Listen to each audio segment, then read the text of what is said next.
पहला दिन जो दर्शन होता है उस दिन स्त्रियों का स्वरूप चांडालिनी के समान अपवित्र होता है।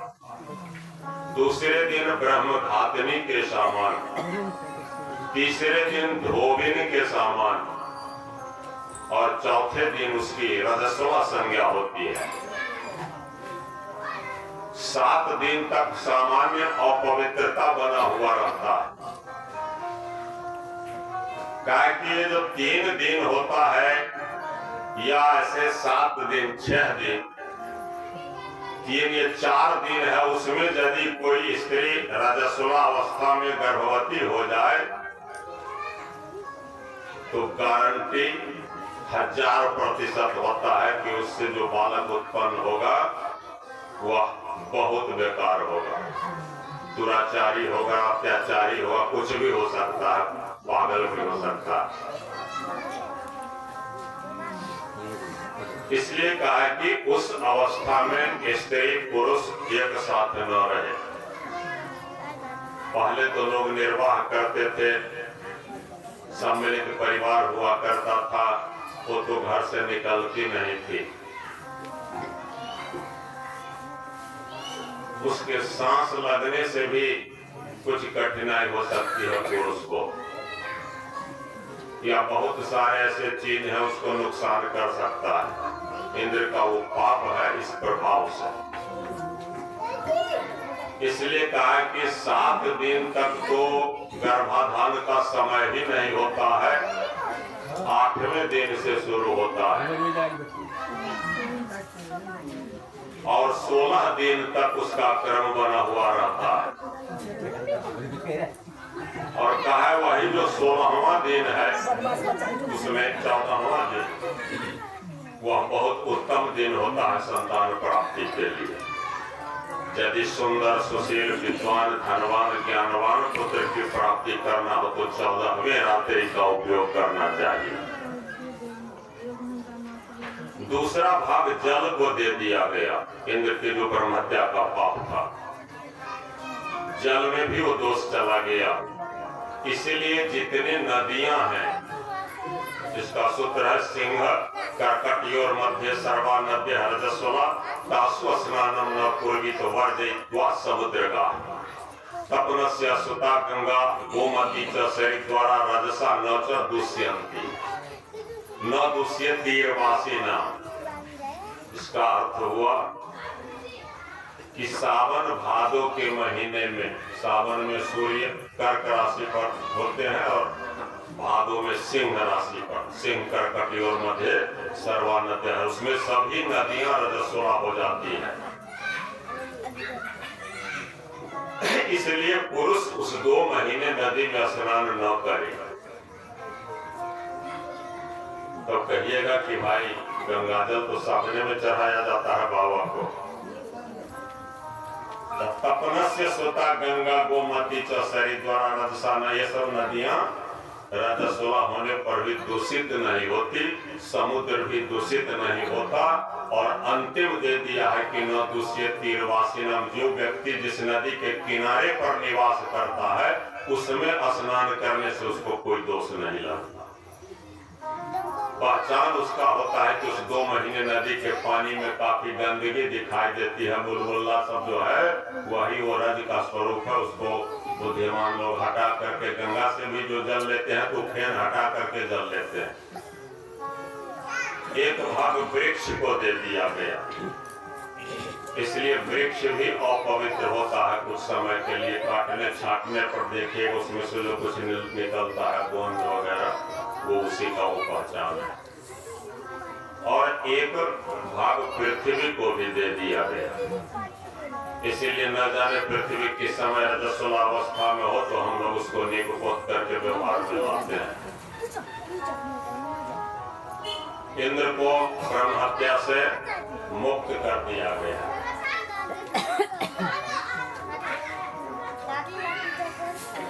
इधर गुरु तो नहीं था इंद्र का, बृहस्पति चले गए से वित्रासुर का तो वध ही कर दिया था, उसी के करने से तो ब्रह्महत्या लगा था। असुरों ने देखा कि अभी ये कमजोर पड़ा हुआ है आक्रमण कर दिया,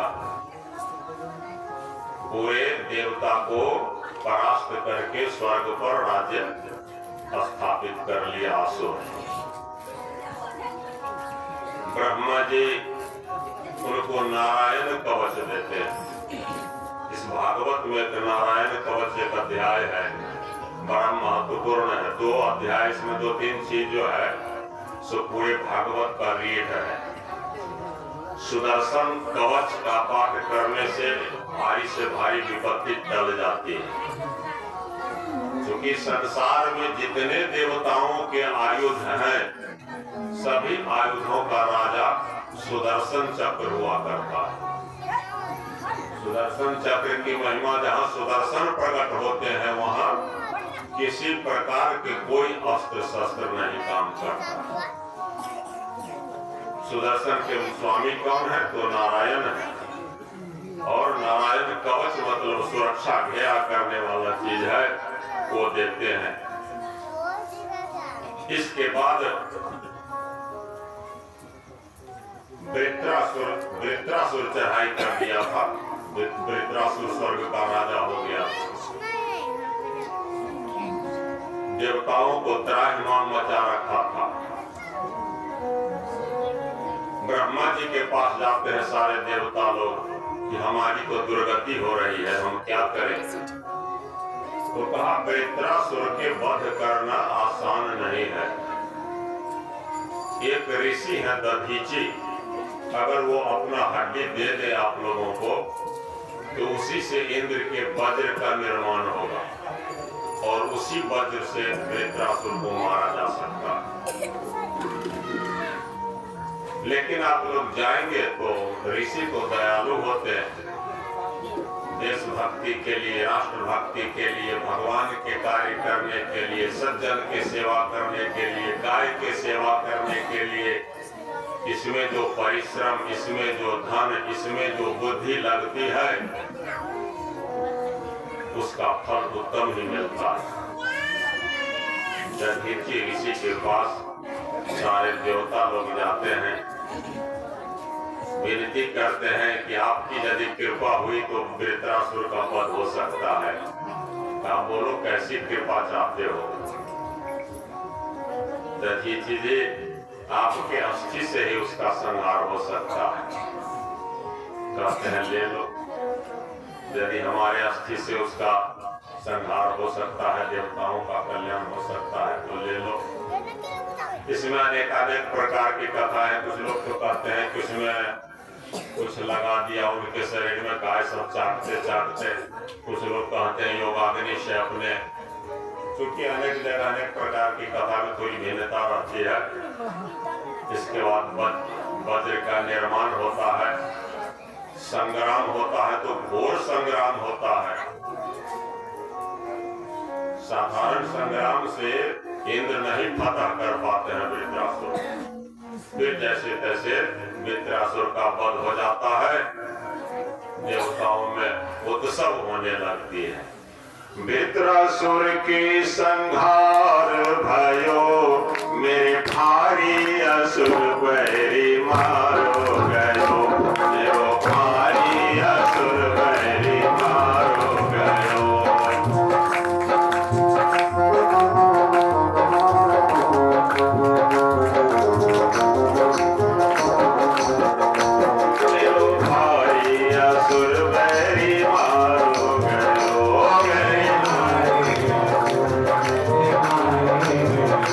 सीताराम सीताराम सीताराम सीताराम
जाता है।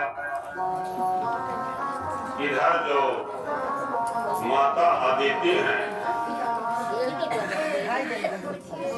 फिर परेशान में पड़ जाती है वो, क्योंकि दीदी और अदिति दोनों कश्यप ऋषि के पत्नी हैं। एक के देवता हैं, एक के असुर हैं।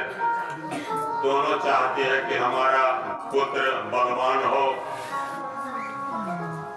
ऋषि से प्रार्थना करती हैं, हिरण्यकशिपु और हिरण्याक्ष ऐसा पुत्र तो मारा गया पूर्व में, उसका वंश तो चल रहा है, लेकिन बार बार इंद्र परेशान कर रहा है। ऐसा पुत्र इस बार होना चाहिए जो इंद्र को परास्त कर सके। तथा इसके लिए तो कुछ व्रत करना होगा। उन्होंने पयोव्रत का उपदेश दिया जो 1 वर्ष का होता है, और कुछ निर्देश भी दिया कि गर्भावस्था में गर्भिणी को कैसे रहना चाहिए। कभी कभी आती है थकी हुई मांदी, सिरहाने के तरफ पैर रख के, पैर के तरफ सिरहाना रख के सो जाती है, जूठे मुंह सो जाती है, पैर हाथ नहीं धोती है, सो जाती है, तो उस सब परिस्थिति में गर्भ के ऊपर खतरा की संभावना बन सकती है। ये सब सारा उपदेश दिया था। गर्भ में एक संतान पल रहा था। वह संतान इतना बलशाली था, यदि वह संतान बाहर आ जाता तो शायद 14 भुवन को आक्रांत कर सकता था। इंद्र को चिंता हो गई। इंद्र सेवक बन के चला आता है कि माता आपको अभी आप गर्भिणी हैं, आपको सेवा करने के लिए मैं आया हूं, मैं आपका सेवक हूं। इंद्र को भी निर्देश दिया गया था कि ऐसे तो तुम कुछ नहीं कर सकते, लेकिन जब स्त्रियां अपने नियम के विरुद्ध हो जाती है तो उसके गर्भ असुरक्षित हो जाता है, इसका प्रतीक्षा करना होगा। ऐसे ही जूठे मुंह सोई हुई थी। इंद्र छोटा सा स्वरूप लेकर के अदिति के गर्भ में प्रवेश कर जाता है। उस गर्भ के 7 टुकड़ा काट देता है, लेकिन 7 टुकड़ा जीवित हो जाता है, 7 बन जाता है उसमें। कहा इंद्र यह पर्याप्त नहीं है, 7 भी है तो कम नहीं है, 7 भी हो जाएगा तो तुम लोग इसके सामने हुंकार भी नहीं सहन कर सकोगे। फिर 7 को 7 टुकड़ा किया। अब दीदी को आभास होने लगा कि हमारे गर्भ में कुछ हो रहा है, लेकिन तब तक 49 टुकड़ा करके बाहर इंद्र आ गया। दीदी क्रोधित अवस्था में है कि तूने क्या किया है। इंद्र हाथ जोड़ के खड़ा है, माता हमसे गलती हो गई। ये सबके सब जीवित हैं और इस सबको हम देवता बना देंगे, इसलिए आप चिंता नहीं कीजिए। यानी आपको यही न डर है कि हम इसका शत्रु है, तो देवता के मित्र होता। वही 49 टुकड़ा 49 पवन है,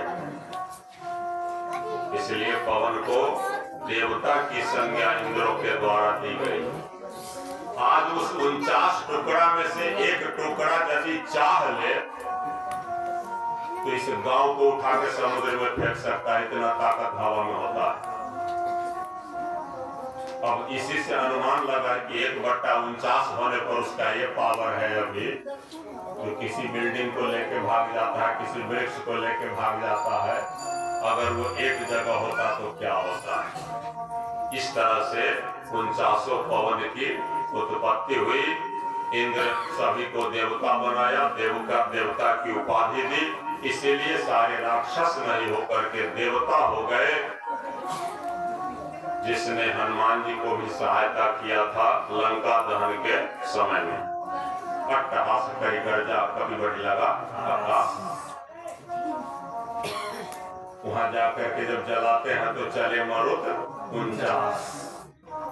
यही 49 उपवन वहां हनुमान जी को अगर देवता है तब तो हेल्प कर रहे हैं। बोले श्री मरुदगण भगवान। छोटा छोटा प्रसंग बना के निकाल रहे हैं। अब वामन भगवान के ओर ले चलते हैं। कश्यप जी ने तो आशीर्वाद दिया था कि तुम्हारा जो पौत्र होगा वैष्णव होगा, भक्त होगा। प्रहलाद जी तो नृसिंह भगवान के भक्त हुए। उनके पुत्र विरोचन भी बहुत धर्मात्मा हुए। सारे स्वर्ग पर तो अधिकार था ही, स्वर्ग के अधिपति बने हुए थे। उन्होंने भी अपने पुत्र राजा बलि को राज्यभार सौंप दिया। राजा बलि बड़े धर्मात्मा है, क्यों न धर्मात्मा हो, धर्मात्मा के अनुसार रहे। प्रहलाद जी ने जैसी शिक्षा दी विरोचन जी को, उनके पत्नी को उस प्रकार के मंत्र जप करती है, भगवान की आराधना करती है। गर्भकाल में नारद जी भी तो उपदेश दिया था हिरण्यकश्यप के पत्नी को किस प्रकार रहना है, गर्भावस्था में क्या करना है। तो धर्मात्मा प्रहलाद की उत्पत्ति हुई थी। राजा बलि यज्ञ के आयोजन कर रहे हैं। शुक्राचार्य असुर के गुरु हैं, यज्ञ कराने के लिए आए हुए हैं। अब है कि इस बार यदि सफल हो जाता है तो फिर देवताओं को जल्दी नहीं मिलेगी। बहुत दिन से देवता लोग ललायित हैं राज्य के लिए। वामन भगवान का अवतार होता है। बोले श्री वामन भगवान। छोटा सा बालक का स्वरूप है। रूप लावण्य तो ऐसा है जो देखते हैं देखते ही रह जाते हैं भगवान वामन को।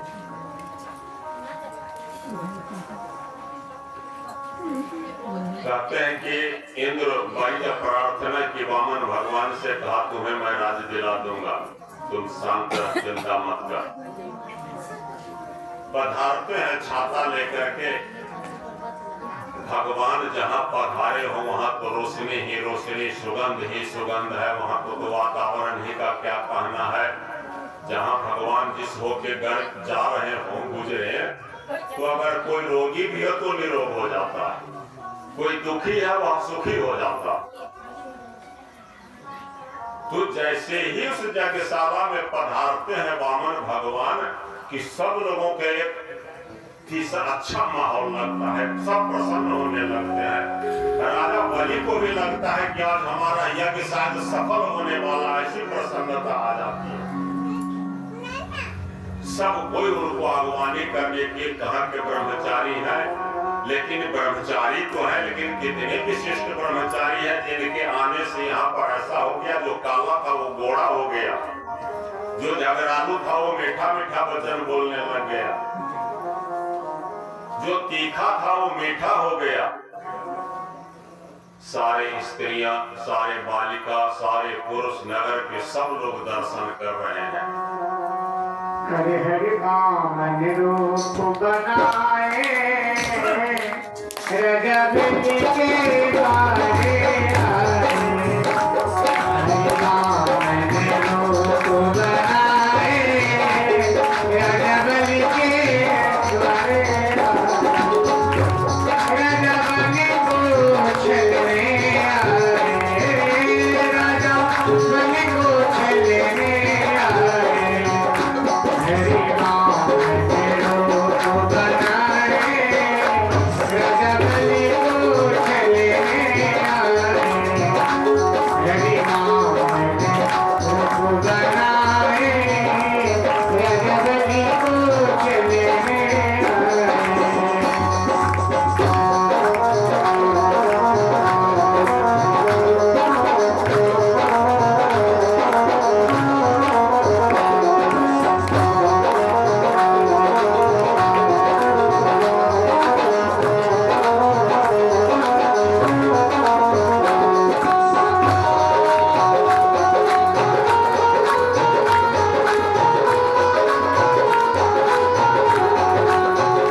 धरावे सुहावे चरणों में धरावे वो सोए रजबली को चले आए मेरी आनन रूप बनाए रजबली को चले आए रजबली को चले आए रजबली को चले आए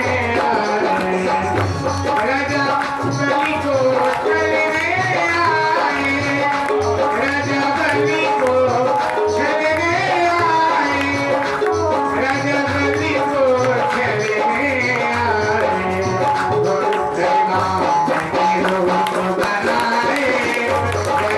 रजबली को चले आए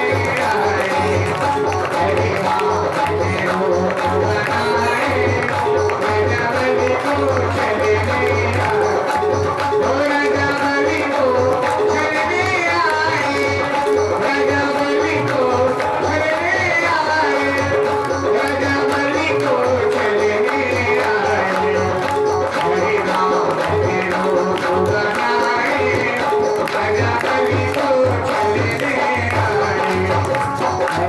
राम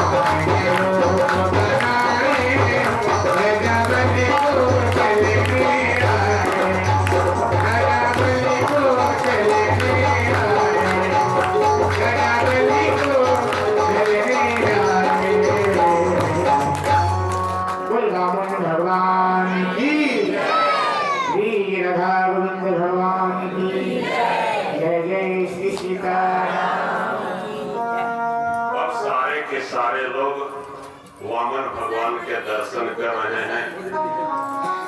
उसी बीच राजा बलि की पुत्री एक टक लगाए वामन भगवान के बाल रूप सौंदर्य का दर्शन करते करते इतना मुग्ध हो गई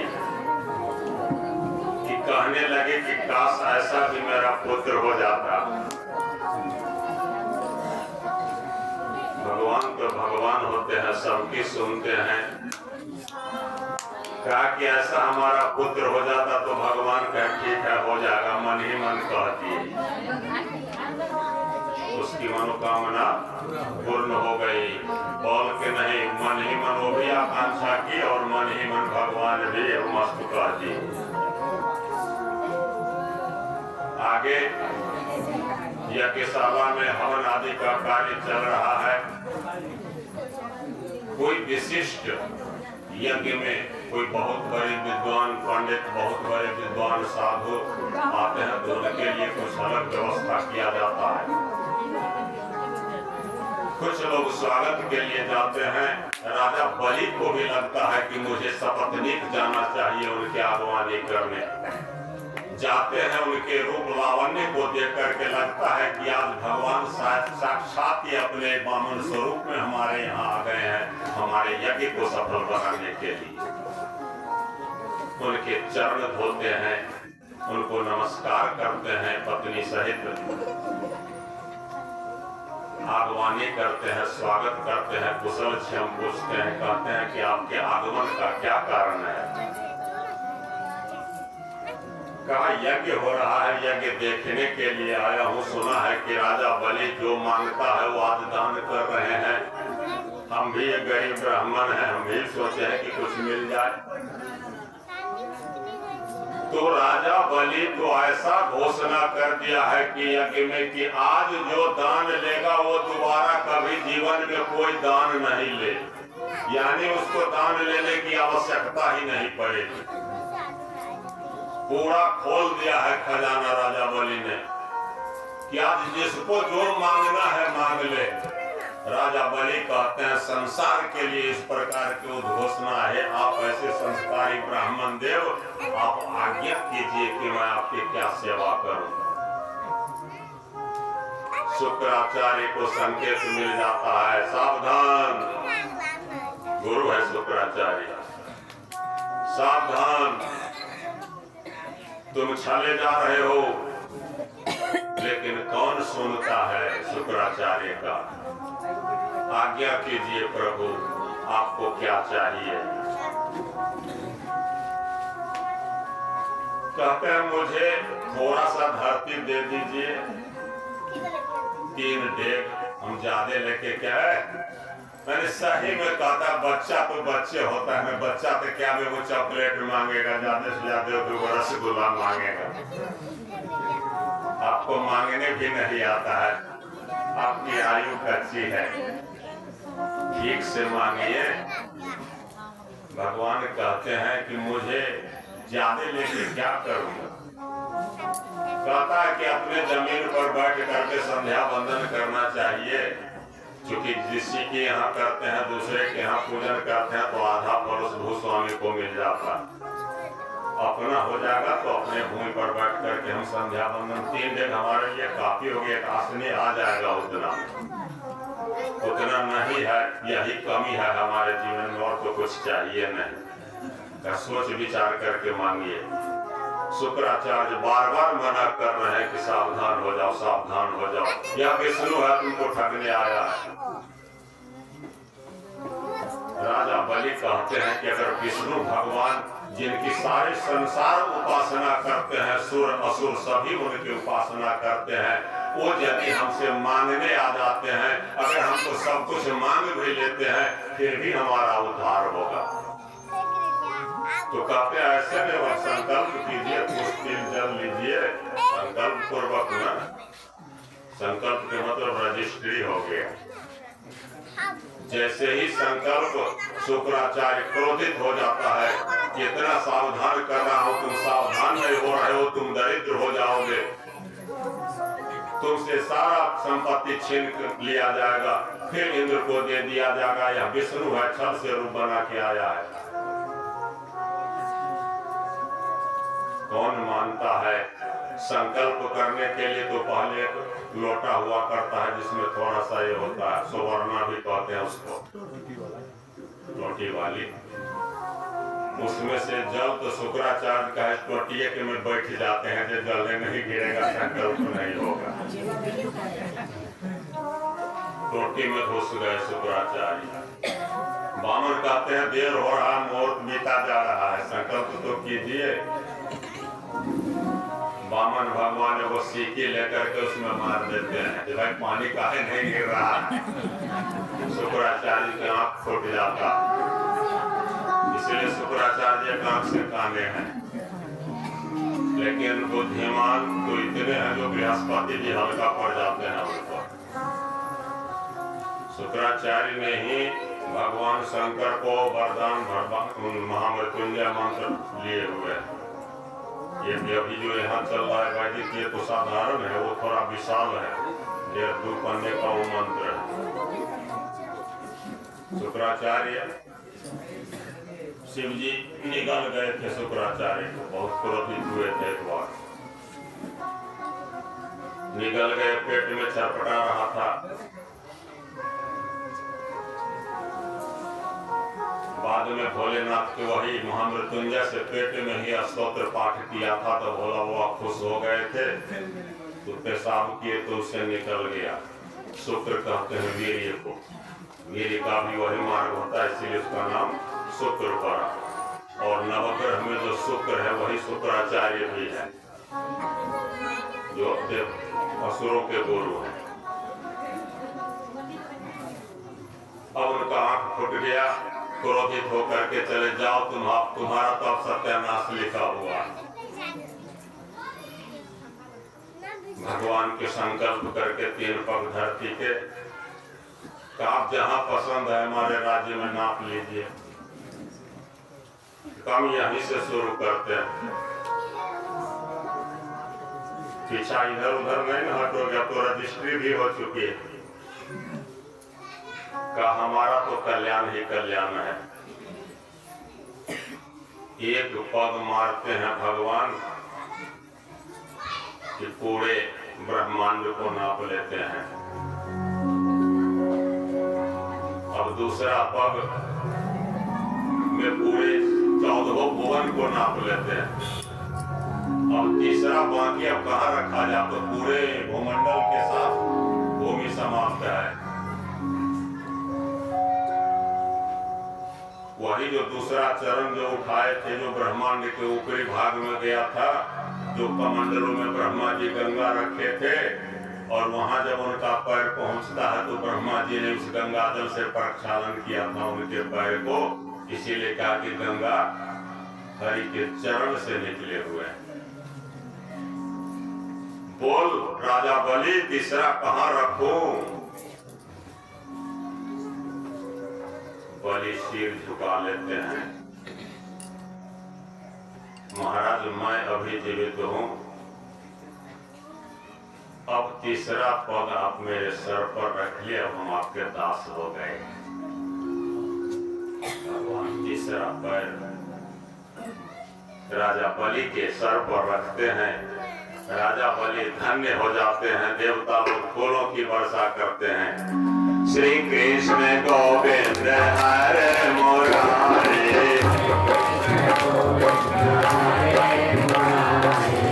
नाथ नारायण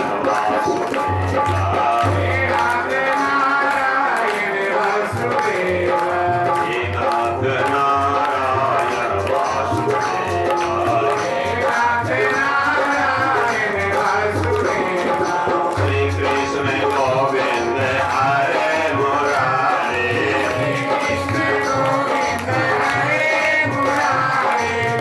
नाथ नारायण वासुदेवा, बोल से भगवान। अब यह देख करके जो आया है राजा बलि के पुत्री, जिसके मन में हो रहा था कि ऐसा सुंदर जो हमको पुत्र मिल जाता, अब मन बदल गया। जब बाप के ठग लिया बामन तो पुत्री के मन बदल गया। आते ही तो बोली थी ऐसा ही पुत्र जो हमको हो जाता तो जय जय हो जाता।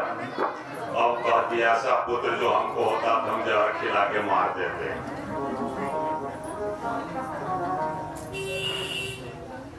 वही पूतना बन के जहर खिलाने आई है।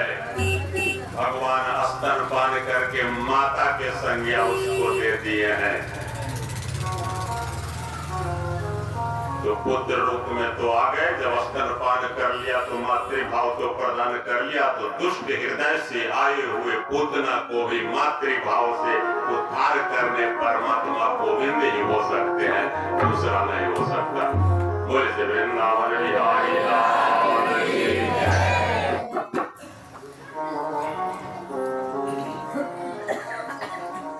अब कच्छप अवतार के महिमा, समुद्र मंथन, देवता असुर सारे लोग इकट्ठा हुए, कहा कि समुद्र में बहुत कुछ रखा हुआ है। अभी भी उसका नाम रत्नाकर है समुद्र का। समुद्र में न जाने कहां क्या मिल जाएगा, इसकी कोई सीमा नहीं।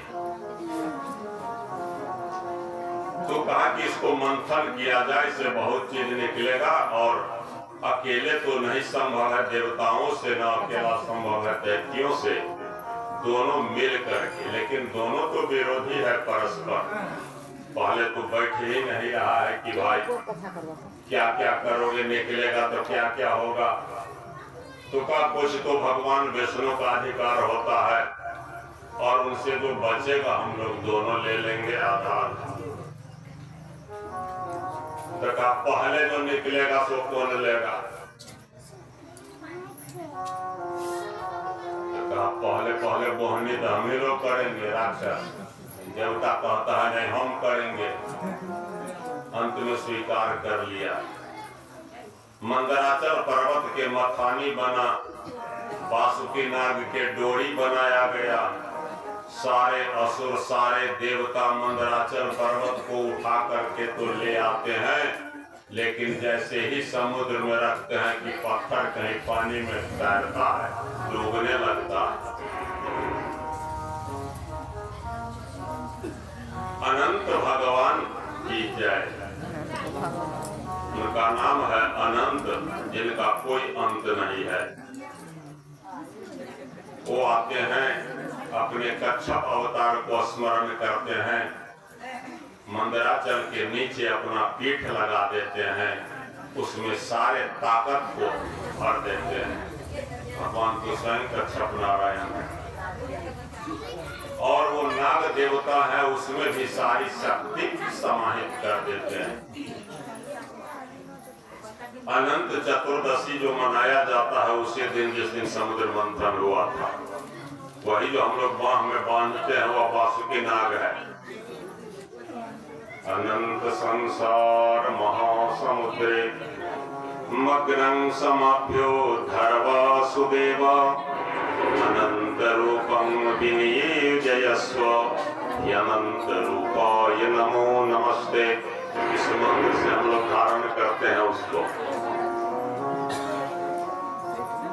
मथानी चलने का प्रारंभ हो तो कहा कि भाई पूछ के तरफ से कौन पकड़ेगा, धड़ के तरफ से कौन पकड़ेगा। उधर तो भारी है, इधर हल्का है। देवता लोग पहले से चला गया धड़ के तरफ। कहा जी तो उल्टा सोचता है, ये हमेशा उल्टा सोचता है, इसलिए पूछ के तरफ जाएंगे तो ये लोग फिर बकवास करेगा कि नहीं हल्का तरफ चला गया। कभी कभी हम लोगों के बीच में भी, गांव समाज में भी ऐसा होता है। कुछ माताएं होती हैं जो पति के ठीक विपरीत चलती है। वो जो कहे उसको न कहना है, केवल ये मान लेती है वो पतिया गारंटी। एक थी ऐसी स्त्री, जो कहे तो पति कहे जो नहीं ऐसा नहीं होगा। तब एक बार कहा जिससे पिंड छूट जाए वही अच्छा है। तो उसको कहा कि नहिरा कहियो नहीं जाए, वहां थोड़ा कहला से नहीं जाए, जय कर तो जाते गहना सब पहन ले, थोड़ा कहला से हम कहना है को बने पे नहीं पहनला। नाव पर है, नाव पर सरिया पर बैठा भीड़ लोग नहीं कर रहे नाव, हमरा जे मन से कर, थोड़ा कहला से मस्ती से बैठा।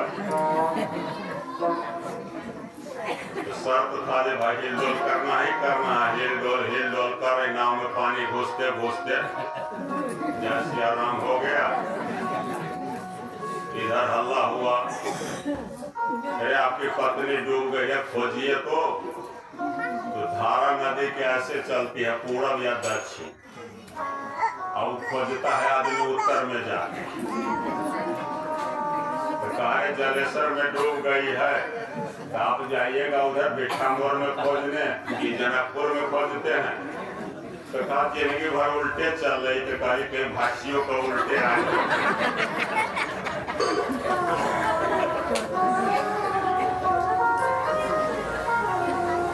उसी प्रकार से असुर उल्टा सोचने वाला, तो देवता लोग चालाकी किया, धड़ के तरफ से पकड़ लिया। तो कहा नहीं, उधर जो है सो पूछ है, उसका मलद्वार है, उधर अशुभाग में हम लोग जाएंगे। बहुत तेज बनते हो आप लोग, बुद्धि रहती है मस्तिष्क में, हम मस्तिष्क की तरफ रहेंगे। कहा चले जाओ, कोई बात नहीं, हम लोग दोनों मिल के काम करना है, जो ही पसंद है वही करो। हो गया, मथानी चलने लगी। अब तो बासुकी नाग के तो प्राण जा रहा था उसमें, पत्थर के नगर में खींचना वैसे मन पर्वत को। अब उसके साइलेंट सांस जो चलता था गरम गरम, उसे सब झरकने लगा है, सब काला पड़ गया। इधर देवता लोग थोड़ा हल्का भी था, आराम आराम से उसी में निकला हलाहल विष।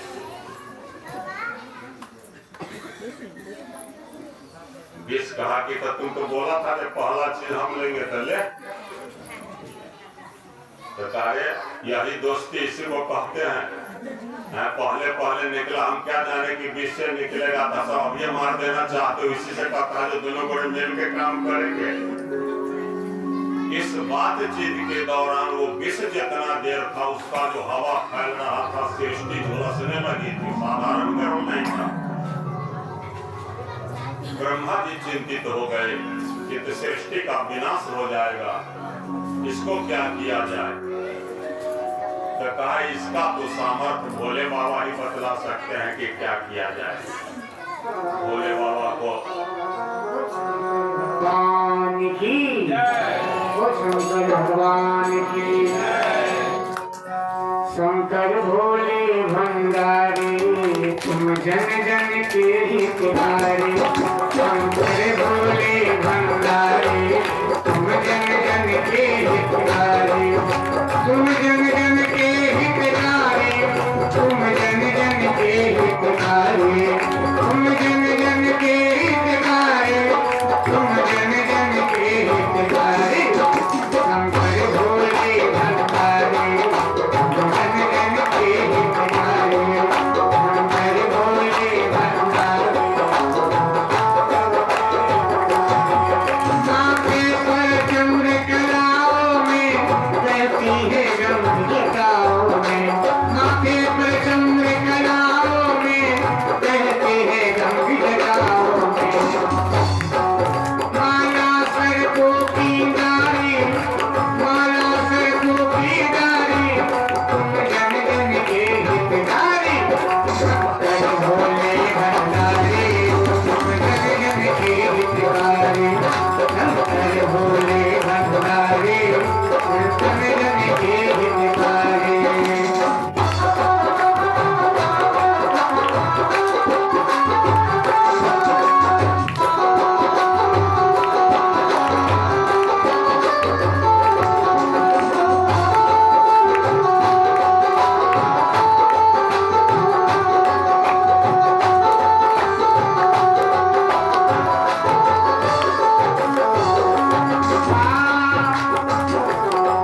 जब सागर मंथन होने लगा तब कालकूट विषया निकला, जब सागर मंथन होने लगा तब कालकूट विषया निकला।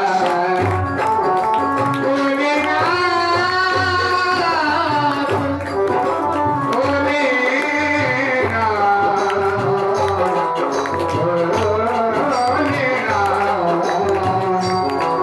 जब सागर मंथन होने लगा तब कालकूट विषया निकला। बन गई मुसीबत भारी, बन गई मुसीबत भारी, तुम जन जन के हितकारी, शंकर भोले भंडारी, तुम जन जन के हितकारी, तुम भोले भंडारी, तुम जन जन के हितकारी।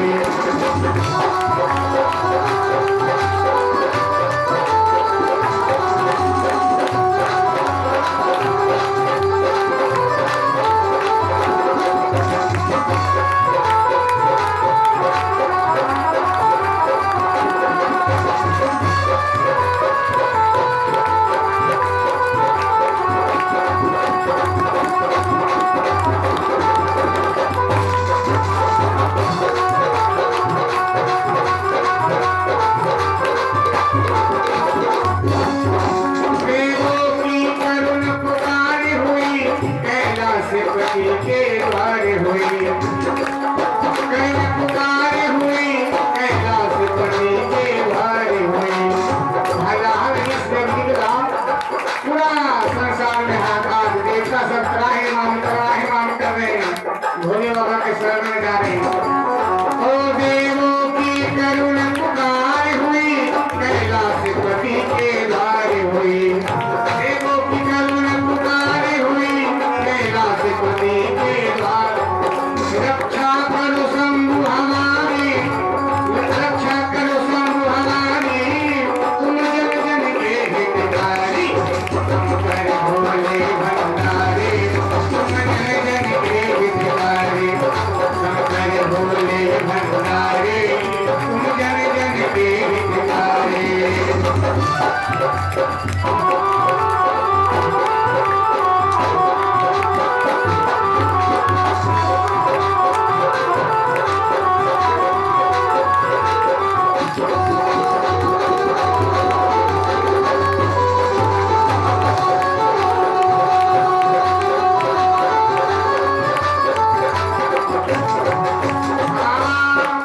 अमृत देवों का दान किया और स्वयं भयंकर जहर पिया।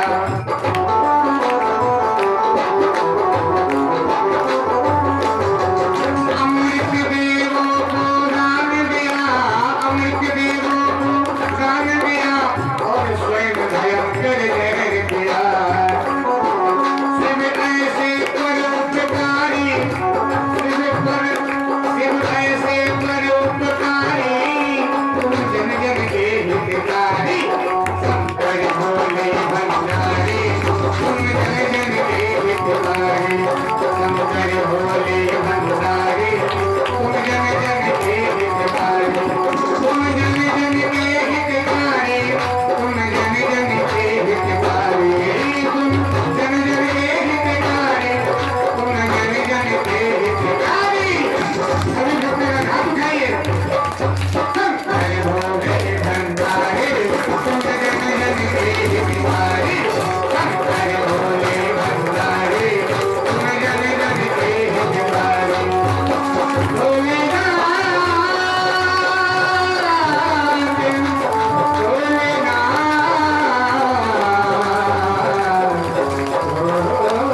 जय जय सिया राम।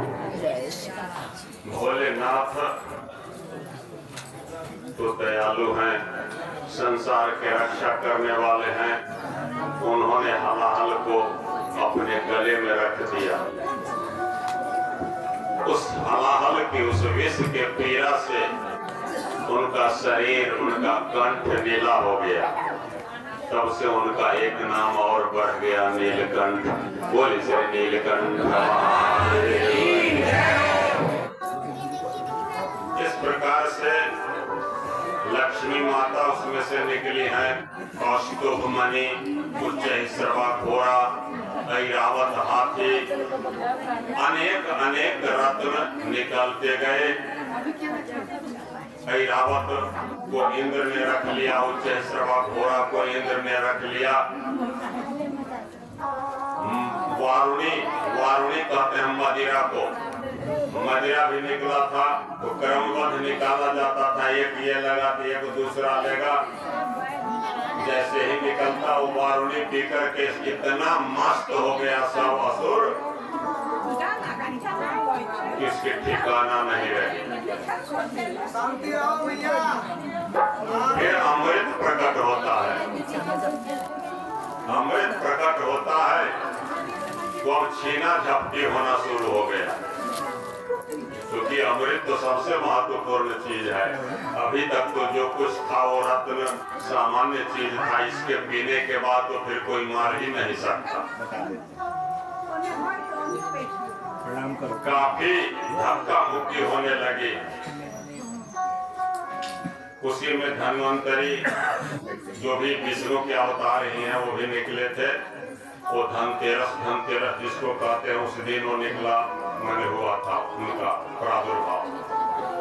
तो भगवान धन्वंतरी औषधि के देवता है। अमृत कलश लेकर के वो निकले थे।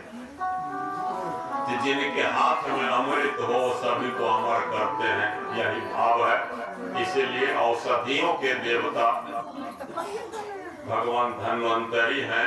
उस दिन भगवान धन्वंतरी का जयंती होता है, इसीलिए उस तिथि के नाम धनतेरस है। लेकिन लोग धन इकट्ठा उस दिन कहते हैं कि धन इकट्ठा करने का तेरस है। आज जितना चीज खरीद लेंगे, लोहा कंकर पत्थर, कुछ ऐसा चीज भी खरीद लेते हैं जो नुकसान भी करता है। लोहा वगैरह नहीं खरीदना चाहिए उसको। अब अमृत कलश लेके जैसे ही निकले तो असुरों में संग्राम छिड़ गया कि हम लेंगे तो हम लेंगे। अब विवश होना पड़ा भगवान को। तो एक अवतार भगवान का मोहिनी अवतार भी है। कहा अब यहाँ नहीं जाएंगे तो बड़ा मुश्किल है। ऐसा रूप लावण्य युवती का रूप धारण करके भगवान विष्णु आ जाते हैं। देवता लोग तो प्रणाम करते हैं, पहचान लेते हैं हमारे आराध्य हैं। असुर लोग तो सुरा के मोह में मोहित था। कहा कि ऐसी सुंदरी युवती तो आज तक देखा नहीं है, तो हमें होना चाहिए। उसको लगा कि शायद ये भी समुद्र से ही नहीं तो निकल के आई है। एक तो लक्ष्मी थी जिसको देवता रख लिए विष्णु, अभी दूसरी है, ये तो हमको होना ही चाहिए। भगवान भी अपने रूप लावण्य से और लुभा रही है असुरों को, क्योंकि इससे तो काम बनाना है। इसको जब तक मोहित करके अपना नहीं लिया जाएगा तब तक ये तो इसको समझाना कठिन है। देवता के तरफ छोड़ करके अपने आव भाव से जिस ऐसी स्त्री अपने पति को प्रसन्न करती है, वो सारे कलाओं का उपयोग वो मोहिनी अवतार भगवान विष्णु ने वहां शुरू कर दिया। उस मोहिनी अवतार की तो एक जगह ऐसा भी प्रसंग है कि एक बार भगवान शिव जी भी दंग हो गए। पूछ दिए एक बार कि ये रूप कहिया जो मोहनी वाला था सो हमको जो देखा देते, कहीं नहीं देखिए, अच्छा नहीं होगा, है ना, क्योंकि वह रूप सामान्य रूप नहीं था। शिव जी पड़ गए थे चक्कर में, खदेड़ने लगे थे, दौड़ने लगे थे, भूल गए थे कि हमारे पास पार्वती जी है। तो ये मोहिनी का स्वरूप था। आप लोग अस्थिर रही, हम तो आप लोगों के लिए आए, उधर तो लक्ष्मी गई, हम तो है ना, आप लोग चिंता क्यों करते हो? लाइन में बैठ जाओ, ऐसे बांटने में कठिनाई होगी, किसको देंगे किसको न देंगे। असुर और देवता दोनों बैठ गए, कहा कि पहले उधर से बांटते हैं, उधर से पंचोछर है, पैर में गार है, वो देंगे आप लोगों को, तो ठकने दीजिए देवता सब। और डोज इतना दे रहे थे, अब 5000 आदमी बैठा हो, एक तोला दही हो, इतना इतना पहले पंक्ति में चल रहा हो, तो दूसरा वाला बवाल करेगा कि नहीं करेगा? राहु केतु जो है ये समझ गया इस मोहनी के चाल को, कहा नहीं उधरे में हटा देगा, कि देवता के रूप बना करके देवता वाला पंक्ति में जाके बैठ गए। भगवान मोहिनी को चला रहे थे भाई, तो देवताओं का आंख मूंद के चला रहे थे, तो दोनों, वो जो असुर था अभी तो एक ही था, बैठ गया था, अमृत पान भी कर लिया, सूर्य चंद्रमा पहचान गया इसको, क्या विप्रचित्ति दानव का साजपुत्र था। सूर्य चंद्रमा मोहिनी भगवान को इशारा कर देते हैं, गलत आदमी है। भगवान सुदर्शन तो पास में जेबीए में रहता था, मार दिए, गला कट गया राहु का। लेकिन अमृत पी लेने वाला तो अमर हो गया, उसको गला काटने से, टंगड़ी काटने से क्या होगा? कि ये भी जीवित हो गया, ये भी जीवित हो गया। यह हो गया राहु, ये हो गया केतु। उतना ही नहीं, जब अमृत पी लिया तब अमर नाम है देवता के, अमर ये भी है, तब तो इधर उधर नहीं चलेगा, हम भी उसमें वो पद लेंगे, वो मंत्रालय चाहिए। तो नवग्रह के जो है मंत्रालय, उसमें राहु और केतु को दोनों को स्थान दिया गया है। तो सूर्य चंद्रमा से उसको दुश्मनी उसी समय से है। तो आज जन्म, बच्चा के जन्म कुंडली में भी यदि सूर्य और राहु, सूर्य या केतु या चंद्रमा राहु चंद्रमा केतु का जब योग बनता है तो उसको ग्रहण योग कहते हैं। जिस भाव में बनता है उस भाव में परेशानी आती है। काल सर्प योग बनाता है, इस प्रकार के अनेक अनेक चीज को बनाता है राहु केतु। और राहु में एक और चीज है कि जिसको राहु निहाल करना चाहता है उसको राजा भी बनाने देर नहीं लगता, हो राजा बनाने में जल्दी बना देता है राजा। और यदि उसका मूड खराब हो जाता है तो राजा को भी वो 1 महीना के अंदर में प्रजा बना देता है। इसलिए कहा कि अच्छे लोग जो है कुंडली का निरीक्षण करके राहु केतु पर विचार करते हैं कि अगर ज्यादा गलत स्थिति में है तो उसको शांत कर दे। शांत करने का मतलब होता है कि किसी ग्रह के कोई पंडित शांत नहीं कर सकता, क्योंकि बालक जब जन्म लेता है तो पूर्व जन्म से ही उसका संस्कार बनता है। लेकिन शांति का मतलब ये होता है कि जैसे आप वर्षा में जा रहे हैं तो वर्षा को हम नहीं रोक सकते हैं, लेकिन आपको छाता दे देंगे तो कुछ बचाव होगा।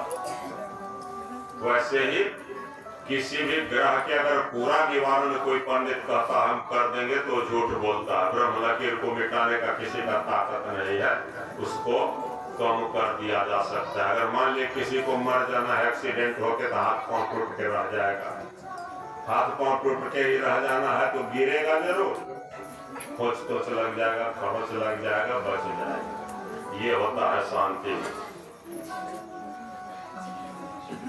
इस प्रकार से असुरों को तो मिला नहीं। अभी मोहिनी जो है सो जो कुछ बचा था वो लेके भाग रही थी। असुर सब पीछा कर रहा था, देवता लोग असुर को रोक रहा था। इसी में देवासुर संग्राम हो जाता है। तो एक बार नहीं, देवासुर संग्राम बार बार होता है, और जब जब होता है तो देवता लोग कमजोर पड़ जाते हैं। कभी कभी देवता को जब तक ब्रह्मा विष्णु और महेश नहीं सहयोग करते हैं तो असुर से वो नहीं बच पाते हैं। राजा बलि को तो भगवान ने जब स्वीकार कर लिया, इस तरह से कहा कि ऐसा भक्त आज तक संसार में कभी न हुआ है न होगा, चलो तुमको पाताल के राजा बना देता हूँ, और जब आने वाला दूसरा सृष्टि होगा, जब मनवंतर बदलेगा, तो उस समय आप ही इंद्र बनोगे। तो अब जो होगा, मनवंतर बदलेगा, उसमें इंद्र वही राजा बलि बनेगा। पाताल में जाकर के पाताल का राज्य भगवान विष्णु उनको दे दिया। कहा बलि, तूने इतना बड़ा दान किया, तू मुझसे कुछ वरदान मांग ले। कहा कि मैं वरदान मांगता हूँ कि आप, मैं जब द्वार से निकलूं तो आपका दर्शन हो। अब भगवान भक्त के अधीन हो गए। अब राजा बलि कब निकलेगा, जब एक वस्तु कह दिया तो कब निकलेगा, तब तो हमको हमेशा रहना पड़ेगा। तब तो भगवान विष्णु चौकीदार हो गए। हम निकलेंगे, कहीं बलि निकल जाए तो वचन तो दिए हुए हैं, तो उसको तो फिर हम दर्शन कैसे देंगे। अब बहुत दिन तक भगवान कैद हो गए यहाँ। लक्ष्मी माता बेचैन है कि कौन चक्कर में, कैसे भक्त के चक्कर में भगवान पड़ जाते हैं कभी कभी।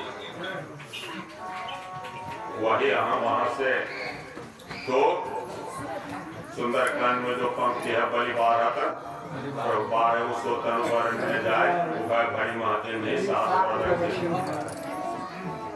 तो उस समय तो बलि को बांध दिए कि अब तुम हमारे अधीन हो, लेकिन अपने वचन से अब भगवान उनके अधीन बंध गए हैं।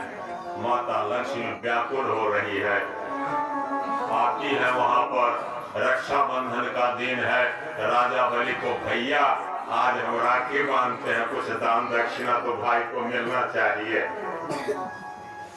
वही राजा बलि दान दक्षिणा में भगवान को मुक्त कर देते हैं। तभी से रक्षाबंधन की परंपरा चली आ रही। बोल से वामन भगवान।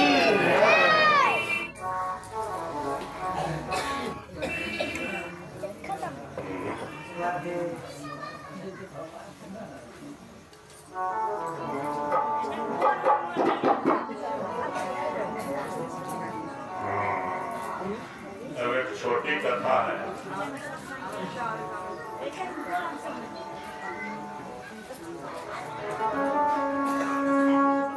अम्बरीश जी का, ये भी भक्त की ही कथा है। अम्बरीश जी राजा थे और संत राजा थे, सूर्यवंशी ही थे। उन्होंने एकादशी किया था। दुर्वासा ऋषि पहुंचे तो ऋषि कहा कि पारण है, हम भी भोजन करेंगे यहाँ। वो चल देते हैं स्नान करने के लिए, वहाँ देर होता है, और एकादशी का पारण तो द्वादशी में ही होता है। दुर्वासा उधर से आ नहीं रहे हैं।